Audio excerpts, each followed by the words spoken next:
In your public speaking journey, or even in corporate world, or even if you are an entrepreneur making a business presentation, you will be many times required to make a presentation, a PPT, a deck.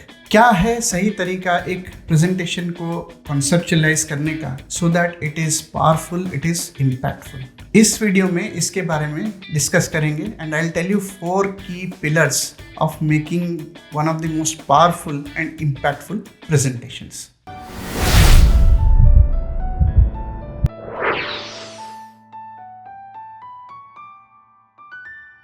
Now, before I talk about the 4 tips that I mentioned or the 4 pillars of making powerful and impactful presentation, मैं आपको एक छोटी सी story सुनाना चाहता हूँ कि कैसे एक slide can actually revolutionalise the way you want to present. So ये बात उन दिनों की है when I was working in a management consulting firm. So I was basically off the project and I was doing a assignment where we were collecting data across different geographies across the world in terms of head count, expertise, etc. etc. तो naturally the choice of tool in this case was Excel. तो Excel बड़ी सी Excel बन गई थी, location wise कितने लोग हैं, क्या स्किल हैं, etc. etc. तो ये जो Excel बनी थी तो जिनके लिए मैं बना रहा था, जिन मैनेजर के लिए मैं बना रहा था, he was supposed to present it to the senior management. तो उन्होंने मुझे बोला कि एक्सेल दे दो मुझे, तो मैंने उनको कंपाइल करके एक्सेल मैंने कंपाइल किया और मैं सोचा कि मैं एक्सेल भेज देता हूँ.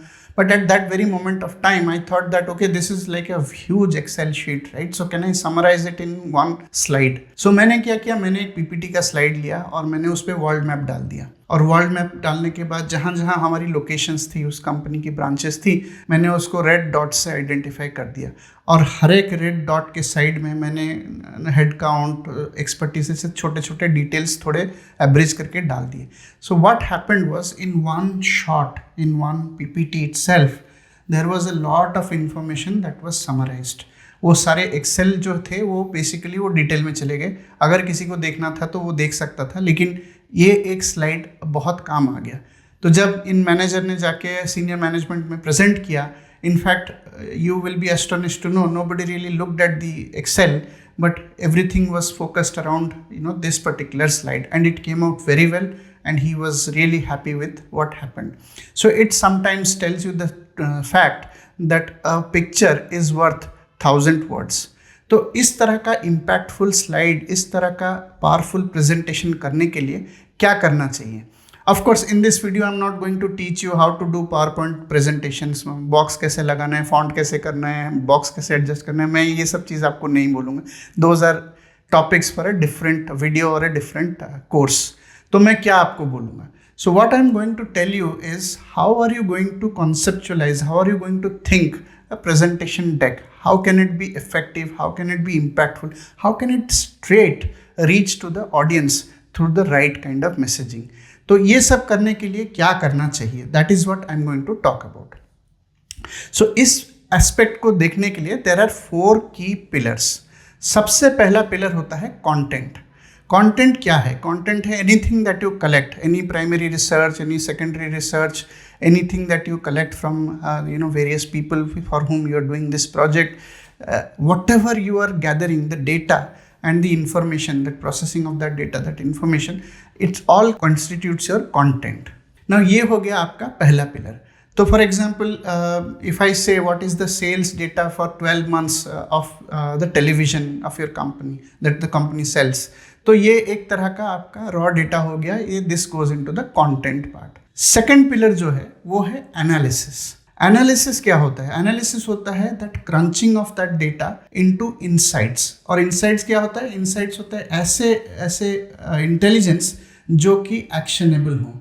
सो फॉर एग्जांपल अगर मैं वही सेल्स डेटा का एग्जांपल लूँ, तो मैं अगर 12 महीने की सेल्स डेटा देख भी रहा हूँ, उससे मुझे क्या फ़र्क पड़ेगा? बट अगर आपने उसको क्रंच किया, आपने उसको एनालिसिस किया और आपने उसको मंथ बाय मंथ डिवाइड किया, क्वार्टर बाय क्वार्टर डिवाइड किया, और and if you are able to tell me that around Diwali, around Durga Puja, that's when the sales goes up, that is an actionable item for me, that's an actionable insight for me. क्योंकि मैं उस time पे अपने promotions बढ़ा सकता हूँ, अपने ads बढ़ा सकता हूँ, सो दैट ज़्यादा से ज़्यादा लोग इसको खरीदें.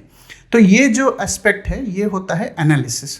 Of course you have to be good at some of the analysis tools, चाहे एक्सेल हो या टैबलू हो या कोई भी एक एनालिसिस टूल जो आपके कंपनीज में यूज़ होता है या जो आप रेगुलरली यूज़ करते हो, you have to be very good at it because this will involve crunching a huge amount of data and coming out with insights. तो 2 पॉइंट तो हो गए, एक तो हो गया कंटेंट, एक तो हो गया एनालिसिस। तीसरा पॉइंट जो है वो बहुत क्रिटिकल है, this is called the story. जो आप डेक प्रेजेंट कर रहे हो, it should flow like a story. एक स्टोरी जो है वो ऑडियंस की अटेंशन को 100% टाइम ग्रैब करके रख सकती है अगर वो एक कंपेलिंग स्टोरी है, अगर वो उस ऑडियंस के पेन पॉइंट को एड्रेस करती है। तो how do you do that? So there are many story telling techniques. मैंने एक वीडियो बनाया हुआ था, मैं यहाँ पे इंफॉर्मेशन पे दे दूंगा, उसका लिंक या कमेंट पे दे दूंगा। So this story telling video tells you about different frameworks that you can use to tell a story. It could be a hero's journey, it could be a pain island versus pleasure island, it could be a situation complication resolution framework. ऐसे different types of story telling framework होते हैं जो आप use करके एक बहुत ही compelling story कर सकते हो। When it comes to a presentation, there are 2 things that you need to check. आप जब एक स्लाइड से दूसरे स्लाइड से तीसरे स्लाइड से चौथे स्लाइड से ऐसे स्लाइड बाय स्लाइड आप जा रहे हो, क्या ये एक स्टोरी है? ये आपकी पहली चेक है। दूसरी चेक है कि आप एक स्लाइड अगर देख रहे हो तो उस स्लाइड में, उसके अंदर में क्या एक लॉजिकली ऑर्गेनाइज्ड स्ट्रक्चर है। अगर ये 2 चीज़ें आप इंश्योर कर सकते हो, horizontal logic and vertical logic, your PPT will come out in an integrated manner, in a story manner. चौथा पॉइंट जो है वो है कि उसमें आप कैसे प्रेजेंट करोगे। It's called the form. तो use a lot of charts, graphs use कीजिए, जो वर्ड्स कम यूज कीजिए, चार्ट्स ग्राफ्स ज़्यादा यूज कीजिए, डायग्राम्स यूज कीजिए, use different types of charts and need not necessarily use only bar charts, right. Sometimes for example you want to represent the revenue numbers of companies of competitors, right? तो आप bubble chart use कीजिए, बड़ा bubble बिगर revenue या बड़ा bubble बिगर market share. Male female denote करने के लिए pictorial representation use कीजिए rather than tables. What happens is it helps in improving the readability. Going back to my example, I had said a picture is worth 1,000 words. तो जितना आप इसको pictorial करेंगे, जितना आप इसको विजुअल करेंगे, जितना आप फॉर्म पे काम करेंगे आपके प्रेजेंटेशन पे, ये उतना ही बेटर लगेगा आपको और ये एक कोजेंट स्टोरी हो जाएगा और एक तरह से ये एक बहुत इम्पैक्टफुल और पावरफुल वे में आपके ऑडियंस तक पहुंचेगा। चलिए, ये तो हो गए 4 पॉइंट्स जो मैं आपको बताया how to conceptualize a PowerPoint presentation. इसके अलावा मैं आपको कुछ और टिप देना चाहता हूँ। फॉर एग्जाम्पल, जब आप पीपीटी बना रहे हो तो आप सोचो कि हमेशा आपको शायद मौका ना मिले कि you will go and present the PPT. Sometimes this PPT will be consumed in a reading material format. So when you are preparing this PPT, be very cognizant कि who are you preparing this PPT for, which is basically the audience, and how is this PPT going to be consumed? Is it going to be presented or is it going to be sent out as a reading material? क्योंकि ये बहुत फर्क डालता है। For example, आपने अगर animation कर दिया उस PPT में और वो PPT जो है वो प्रिंट होके कोई और पढ़ने वाला है उसको, लाइक अ रीडिंग मटेरियल, तो फिर आपकी एनिमेशन दिखेगी नहीं and it will lose the impact. So it is very important to understand who is going to use this content and how this particular PPT is going to be delivered. ये हो गई point number 1। Point number 2 जो मैं extra जो आपको बताना चाहता हूँ कि जब भी आप प्रेजेंटेशन करना चाहें, बहुत प्रैक्टिस कीजिए। It is called dry run.